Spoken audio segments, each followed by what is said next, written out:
வ.உ. சிதம்பரனார் சிறைப்பட்டிருந்த காலம் அது. ஒரு நாள் அவர் இறை வழிபாடு செய்து கொண்டிருந்த பொழுது ஜெயிலர் அவரை கூப்பிட்டார். இறை வழிபாட்டில் மனம் லயித்தபடியினால் ஜெயிலர் கூப்பிட்டது வ.உ.சியின் காதில் விழவில்லை. ஜெயிலருக்கு கோபம் பொத்து கொண்டு வந்தது. நான் கூப்பிட்டது காதில் விழவில்லையா என்றார். உங்களை விட பெரியவரை வழிபட்டுக் கொண்டிருந்தேன், அதனால் உங்கள் குரல் என் காதில் விழவில்லை என்று பொறுமையாக சொன்னார் வ.உ.சி. இந்த பதிலை கேட்டதும் ஜெயிலரின் கோபம் உச்சத்திற்கு சென்று விட்டது.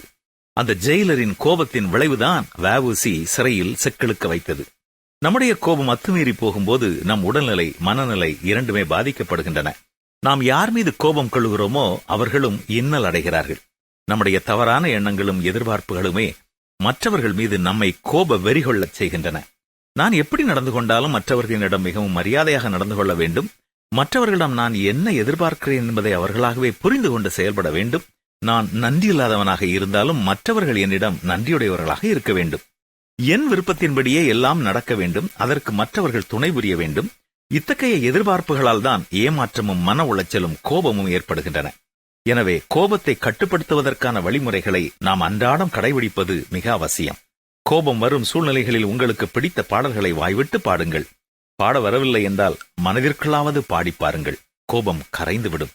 ஒருவர் மீது கோபப்படும் முன் அவர் உங்கள் மீது காட்டிய அன்பை நினைத்து பாருங்கள். அவரின் நற்பண்புகளை கொஞ்சம் எண்ணுங்கள். உங்கள் கோபம் வந்தது தெரியாமல் போய்விடும்.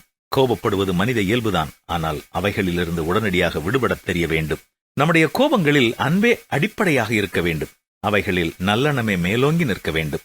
நீங்கள் கோபம் கொண்டாலும் பாவம் செய்யாதிருங்கள் என்று திருமறையும் நமக்கு அறிவுறுத்துகிறதல்லவா?